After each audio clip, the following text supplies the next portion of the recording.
warahmatullahi wabarakatuh. Waalaikumsalam warahmatullahi wabarakatuh. Alhamdulillahirabbil alamin wa bihi nasta'in wa ala umuri dunya waddin wassalatu wassalamu ala Rasulillah sallallahu alaihi wasallam amma ba'du. Yang terhormat Ibu Kepala Sekolah SDN Julumudi Baru, Ibu Hajah Imas Rahmawati. Yang terhormat rekan-rekan guru SDN Julumudi Baru yang tidak bisa saya sebutkan namanya satu persatu, namun tidak mengurangi rasa hormat saya. Pada hari ini saya mohon izin untuk memberikan sedikit pencerahan mengenai budaya positif, posisi kontrol, dan segitiga restitusi. Budaya positif dan posisi kontrol segitiga restitusi ini akan menjadi aksi nyata 1.4 pada program guru penggerak Kota Tangerang. Oke, sebelumnya kita nonton video dulu ya Bapak dan Ibu, untuk mengetahui apa itu segitiga restitusi dan posisi kontrol kita sebagai guru. Dalam penerapan disiplin positif restitusi, salah satu program yang dikembangkan adalah 5 posisi kontrol. 5 posisi kontrol dalam restitusi adalah proses perjalanan seorang pendidik agar dapat mengenali dirinya. Pada video kali ini, kita akan membahas beberapa 5 posisi kontrol yang dikembangkan oleh Dayani dosen dan contoh penerapannya.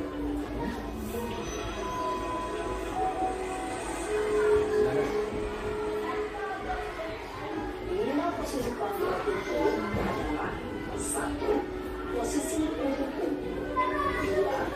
Posisi pembuat merasa bersalah, 3. Posisi teman, 4. Posisi pemantau atau monitor, dan 5. Posisi manajer.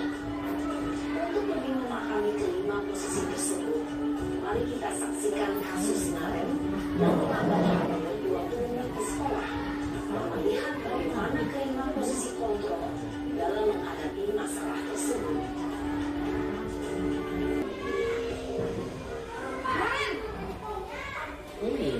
Sini kamu. Selalu terlambat. Kamu deh pasti terlambat. Saya Apa coba? Alasan kamu apa lagi? Kamu sih kamu tidak terlambat?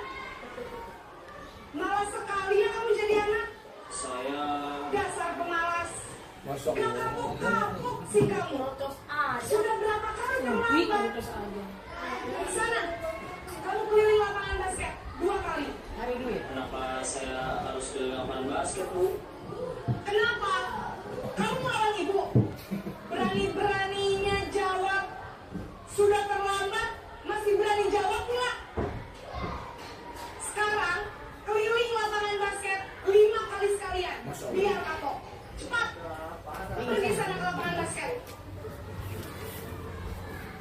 Posisi penghukum biasanya berbicara dengan nada tinggi, menghardik, menunjuk-nunjuk, menyakiti, dan menyindir. Hukuman bisa berupa fisik maupun psikis. Ibu dan bapak guru hebat. Dampak yang terjadi pada murid ketika guru berada pada posisi penghukum adalah murid cenderung akan memberontak, bahkan menyimpan dendam.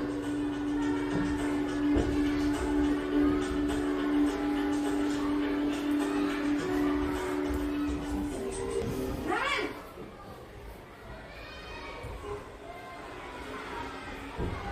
Ayo, Naren! Kamu kenapa terlambat lagi, nak? Ya Tuhan, Naren. Kamu senang ya bikin ibu susah ya? Kalau kamu terlambat lagi, nanti ibu yang ditegur bapak kepala sekolah, nak. Disangka ibu tidak bisa membina kamu. Sisi membuat rasa bersalah, berbicara dengan nada teman, cenderung lembut. Namun kata-kata yang dibicarakan membuat murid merasa menjadi orang yang gagal, memandang buruk dirinya sendiri, merasa tidak berharga, dan tidak sanggup membahagiakan orang lain. Ketika guru mengambil posisi pembuat rasa bersalah, murid akan menganggap dirinya yang bersalah dan ia akan menyimpan emosi negatif tersebut di dalam dirinya.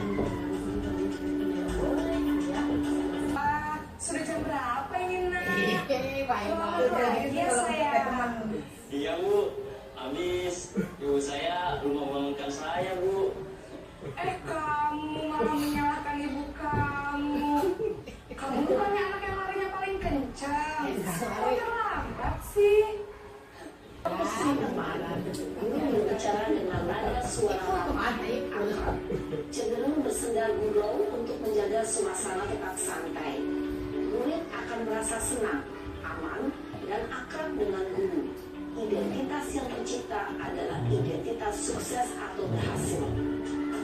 Namun, perlu diingat, karena ini masih dorongan eksternal, maka ada faktor ketergantungan dari murid kepada orang tertentu. Di sini, guru absennya, sehingga di lain waktu, murid bisa berperilaku baik, namun hanya kepada orang-orang tertentu saja. Naren! Mantau. Selamat pagi, Bu. Naren, apa peraturan sekolah kita tentang jam berapa kita harus masuk sekolah, nak? Kita harus di sekolah jam 7, Bu. Iya, betul. Sekarang sudah jam 7.20. Naren sudah tahu konsekuensinya jika terlambat hadir. Paham, Bu. Saya harus tinggal kelas pas jam istirahat selama 20 menit. Iya, benar. Konsekuensinya demikian.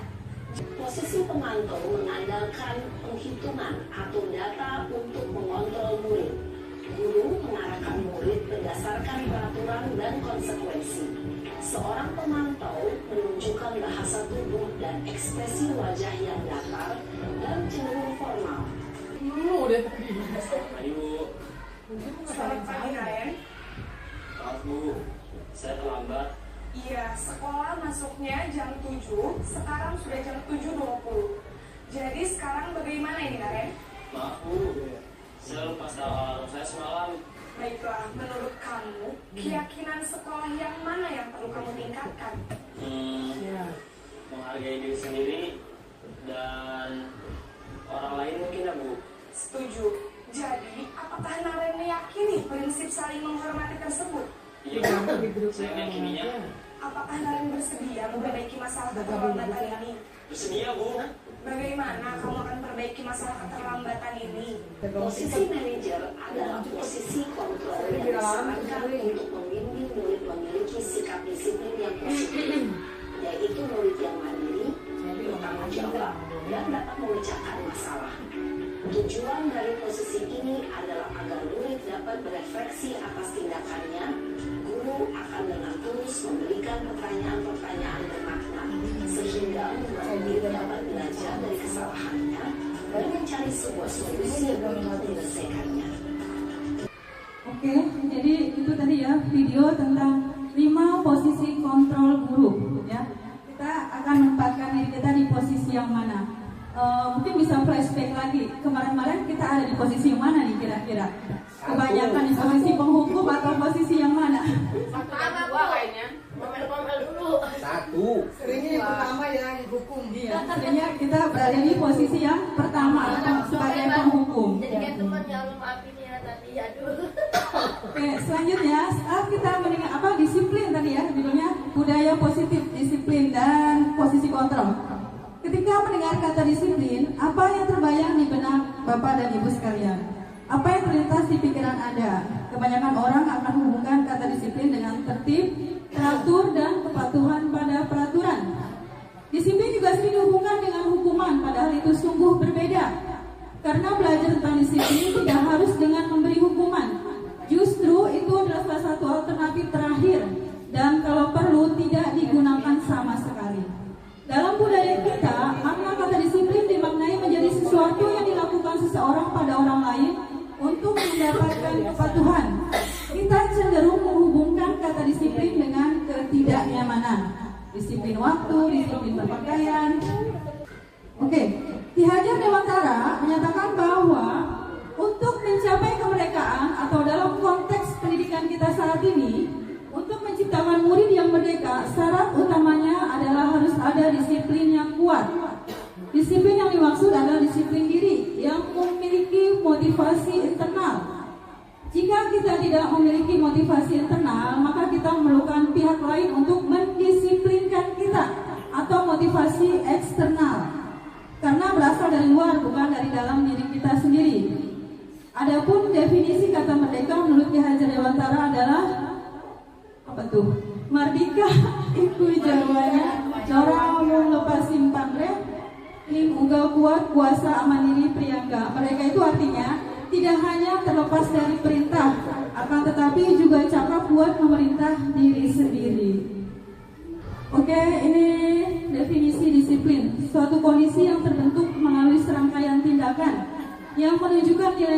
kepatuhan dan ketaatan. Salah satu nilai karakter tersebut adalah selalu ditanamkan guru di sekolah dengan harapan dapat menciptakan iklim belajar yang kondusif. Teori 5 posisi kontrol guru yang tadi itu berasal dari teori Dr. William Glasser. Posisi penghukum ya, tadi kita udah nonton. Posisi kontrol ini masih diterapkan oleh beberapa guru dengan anggapan hukuman mempercepat penyelesaian masalah tanpa memikirkan dampak buruk yang ditimbulkan. Seorang penghukum biasanya melontarkan pertanyaan-pertanyaan menyakiti disertai gestur yang menunjuk-nunjuk, menghardik dan mata melotot. Dampak posisi kontrol tersebut, murid dapat menjadi pendendam, pemberontak, dan menyalahkan orang lain. Dampak lebih buruknya, murid akan mengalami keterpurukan mental, ya. Jadi mentalnya udah down duluan. Lebih buruknya lagi, lunturnya rasa percaya diri dan kesedihan yang berkelanjutan. Itu dampak dari posisi penghukum. Lanjut, dari posisi pembuat rasa bersalah. Ya, kamu sudah membuat ibu kecewa hari ini. Sudah membuat murid merasa, oh iya, gue udah ngecewain bu guru, jadi merasa bersalah. Pada posisi ini, guru akan berkata lebih lembut. Guru akan menciptakan keheningan yang membuat orang lain merasa tidak nyaman, rasa bersalah, bahkan rendah diri. Posisi kontrol tersebut berdampak pada penilaian diri yang buruk. Murid akan merasa bersalah dan tidak berharga. Tidak seperti dampak posisi penghukum, murid dapat menumpahkan segala amarah meskipun dengan cara negatif. Murid dengan perasaan tertekan seperti ini yang tiba-tiba dapat meletus amarahnya sehingga dapat menyakiti diri bahkan orang lain. Jadi seperti gunung api yang siap mau muntah ya, dipendam amarahnya jadinya. Seperti bom waktu yang suatu saat bisa meledak. Kemudian posisi kontrol sebagai teman. Ya, pada posisi kontrol ini guru tidak akan menyakiti murid, namun tetap berupaya mengontrol melalui persuasi ajakan. Guru akan bersikap akrab, berkata ramah dengan gestur merapat pada murid dan tersenyum jenaka. Pada posisi kontrol ini, dampak positif dan negatifnya. Positifnya dapat menjalin hubungan baik antara guru dan murid, sedangkan negatifnya akan muncul rasa ketergantungan murid terhadap guru. Di samping itu, murid akan merasa dikecewakan apabila suatu saat guru tidak dapat membantunya. Jadi dia ketergantungan kepada kita. Hal lain yang dapat timbul yakni murid akan berlaku baik hanya kepada guru tertentu. Ya, karena merasa dibela. Ada backingannya nih, backingan gue Pak Asep. Ya, hal lain yang dapat timbul ya, dan akan berlaku semaunya jika bersama guru lain. Jadi seperti itu, dia merasa terlindungi oleh satu orang. Posisi pemantau atau posisi mengawasi. Ketika mengawasi, guru bertanggung jawab atas perilaku murid-murid yang diawasi. Posisi pemantau berdasarkan peraturan-peraturan dan konsekuensi. Dengan menggunakan sanksi atau konsekuensi, guru dapat memisahkan hubungan pribadi dengan murid. Posisi tersebut berawal dari teori stimulus respon yang menunjukkan tanggung jawab guru dalam mengontrol murid. Seorang pemantau sangat mengandalkan penghitungan, catatan, dan data yang dapat digunakan sebagai bukti atas perilaku seseorang. Akibatnya, murid memahami sanksi yang harus dijalankan karena telah melanggar salah satu tata tertib atau peraturan sekolah. Kamu terlambat jam berapa? Harusnya sekolah masuk jam berapa? Kamu harusnya pakai sepatu warna hitam, kok kenapa ini warna putih? Jadi banyak data-data yang dilontarkan sesuai dengan fakta-fakta yang ada di lapangan. Ini posisi ke-5, posisi sebagai manajer. Posisi di mana guru melakukan sesuatu bersama murid, mempersilahkan murid mempertanggungjawabkan perilakunya, mendukung murid agar dapat menemukan solusi atas permasalahannya sendiri. Pada posisi ini, murid diajak untuk menganalisis kebutuhan sendiri maupun kebutuhan orang lain. Di sini penekanan bukan pada kemampuan membuat konsekuensi, namun bagaimana dapat berkolaborasi dengan murid dalam memperbaiki kesalahan yang telah dilakukan. Dengan memposisikan diri sebagai manajer akan berdampak negatif bagi penguatan watak atau karakter murid. Kamu tahu keyakinan kelas yang udah kita sepakati bersama. Kalau kamu datang terlambat, itu kira-kira keyakinan kelas yang mana yang udah kamu langgar? Kamu mau memperbaikinya? Kira-kira apa yang kamu lakukan untuk memperbaiki kesalahan kamu? Jadi diajak untuk sharing, untuk diskusi supaya murid menyadari kesalahannya dan memperbaiki kesalahan dia itu dengan atas dorongan diri dia pribadi, bukan karena hukuman, bukan karena merasa bersalah ataupun karena hal lainnya. Ya, ini perbandingan motivasi antara identitas gagal dan identitas berhasil atau sukses. Yang gagal itu sebagai penghukum dan pembuat rasa bersalah. Yang identitas berhasil atau sukses itu sebagai teman, pemantau, dan manajer. Perbandingan dan dampaknya. Posisi kita sebagai apa selama ini? Sebagai manajer. Disiplin positif melalui segitiga restitusi di sekolah. Apa pula itu segitiga restitusi? Ya, suatu proses untuk menciptakan kondisi bagi murid untuk memperbaiki kesalahan mereka, sehingga mereka bisa kembali pada kelompok mereka dengan karakter yang lebih kuat. Segitiga restitusi melalui 3 tahapan: menstabilkan identitas, validasi kebutuhan, dan menyampaikan keyakinan.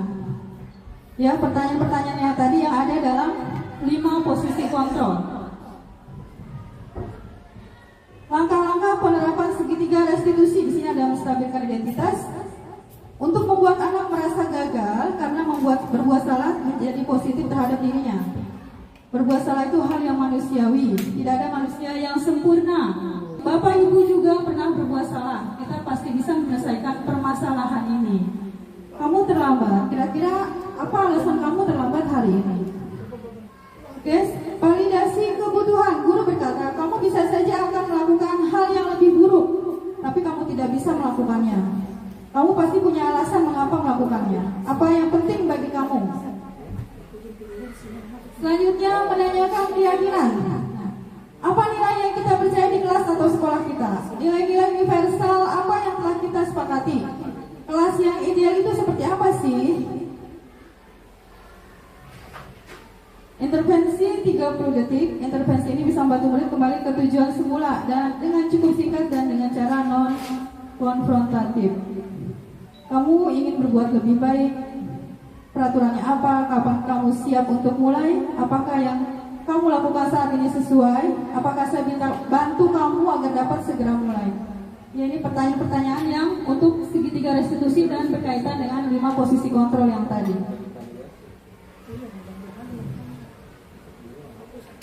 Oke?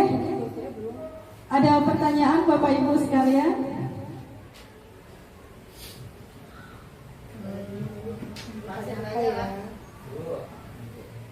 Ya, Pak Adi silakan. Mungkin untuk menanggapi atau untuk sharing aja, silahkan.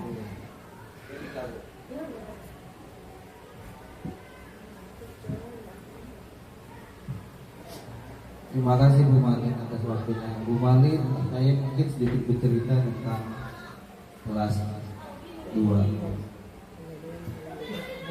Bagaimana memposisikan diri kita agar bisa mencapai posisi di top up manager ketika suasana hati tidak karuan. Mungkin itu aja. Terima kasih Bu Malin.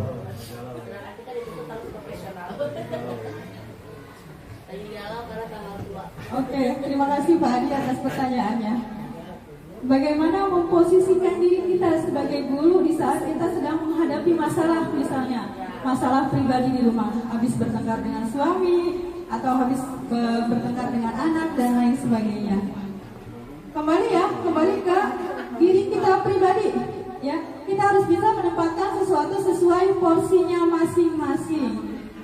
Harus menjaga kita sekarang ada di mana, sedang melakukan apa, sedang mengajar di sekolah, bertemu dengan peserta didik, dengan anak-anak didik kita. Mereka itu mengharap kita semua mengajar dengan senang, hadir dengan utuh di kelas, nggak hanya raganya yang di kelas, tapi jiwanya, pikirannya melayang-layang entah kemana. Jadi harus memposisikan diri kita hadir seutuhnya di kelas, berbagi, entah itu berbagi semuanya dengan anak murid dengan pikiran dan jiwa yang bahagia. Kan biasanya sebelum mulai belajar, ayo kita belajar dengan hati yang bahagia, dengan hati yang riang. Permasalahan mungkin bisa di pending dulu nanti setelah kita selesai di kelas. Oke, demikian saya rasa Pak Adi. Iya, terima kasih. Bapak Ibu sekalian, terima kasih saya ucapkan. Demikianlah apa yang dapat saya sampaikan. Kurang dan lebihnya saya mohon dimaafkan. Wabillahi taufiq wal hidayah. Wassalamualaikum warahmatullahi wabarakatuh. Assalamualaikum warahmatullahi wabarakatuh. Hari ini Ibu mau ngajak kalian untuk membuat keyakinan kelas. Apa sih keyakinan kelas? Keyakinan kelas itu ya nilai-nilai kebajikan yang ada di kelas yang nanti akan kita sepakati bersama, yang nanti akan menjadi kesepakatan kelas ya, peraturan kelas ya, wajib ditaati oleh seluruh murid di kelas ini. Oke, sebelum itu kita mau bikin ice breaking dulu ya. Kelas 5 kelas 5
ya. Yang positif. Tidak ada kata tidak. Jadi jangan pakai kata tidak. Misalnya tidak boleh mencontek, berarti melakukan pekerjaan secara mandiri, mengerjakan tugas mandiri ya. Kebagian ya, ini ya. Yang di papan tulis diubah ke kalimat yang positif, kesepakatan kelasnya. Kesepakatan kelasnya diubah menjadi kalimat yang positif dengan kata-kata yang positif. Tidak makan di kelas, apa kesepakatan kelasnya? Menjaga ketertiban kelas, membuang sampah pada tempatnya. Ya betul. Tulis ya.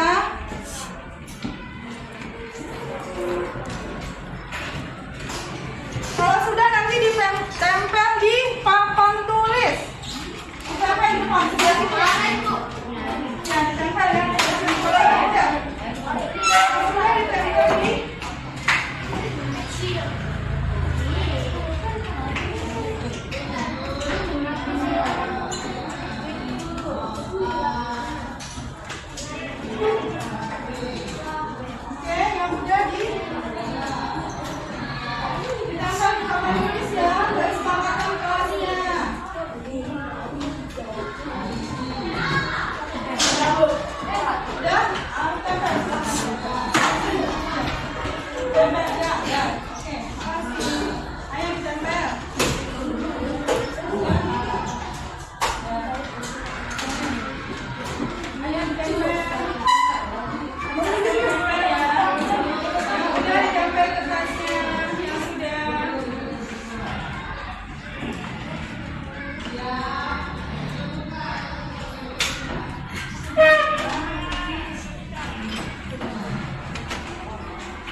Buang sampah pada tempatnya.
Bener. Ayo, Mary. Tangan tangan ya. Saya nggak bisa kok. Saya Bu.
Kenapa ditandatangani supaya kalian tidak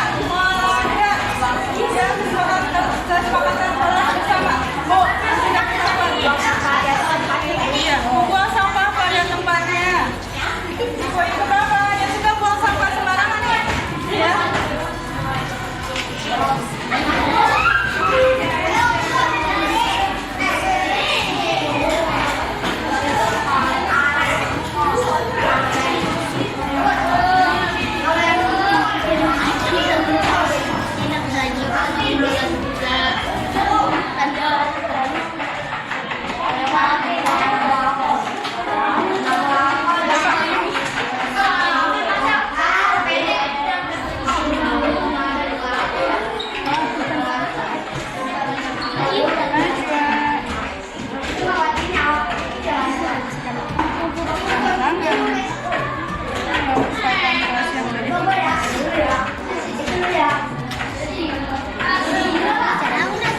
Lama aja.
Assalamualaikum warahmatullahi wabarakatuh. Nama saya Risma dari kelas 5D. Assalamualaikum, nama saya Risma dari kelas 5D. Assalamualaikum warahmatullahi wabarakatuh. Kenalkan nama saya Ubaidillah Rizky Ramadan. Saya dari kelas 5B. Assalamualaikum warahmatullahi wabarakatuh. Nama saya Muhammad, saya dari kelas 5B.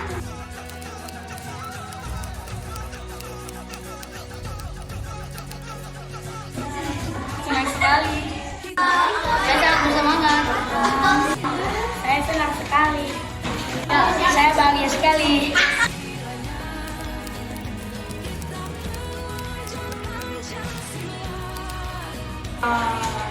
Penting sekali. Sangat penting. Penting sekali. Sangat penting.